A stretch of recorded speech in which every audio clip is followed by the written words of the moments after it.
In order to witness the sunrise this time of year in Edmonton, you have to be up really early. But that's exactly what hundreds of people did in order to bring darkness into light.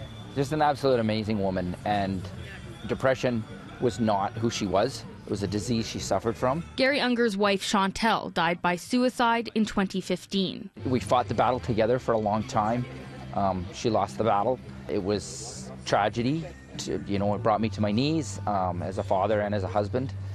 I didn't, at the time, I didn't really know where to go, what to do, where to turn to. Since then, he's joined a support group for those who lost someone to suicide.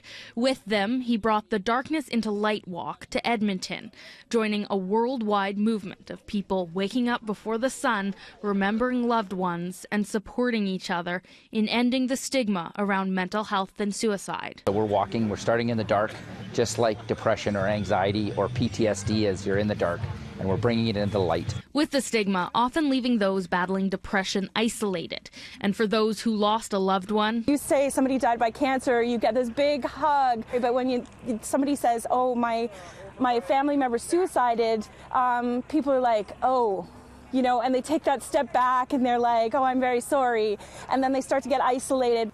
I lost my dad to suicide 32 years ago. Isolation Michelle understands, having not talked about her dad's death for 25 years. You didn't talk about suicide, so you just carried on and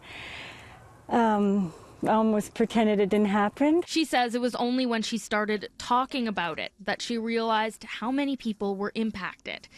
And as the sun rises over the walk, which almost tripled its numbers from last year in Edmonton, a reminder for everyone to reach out and think about mental health. We need to do more.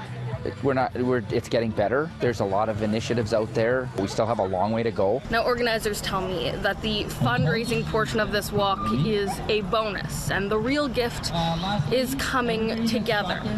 Now, if you or anyone you know is dealing with suicidal thoughts, we've listed the number for the Canadian Crisis Centre at the bottom of the screen. From Edmonton, Carly Robinson, City News.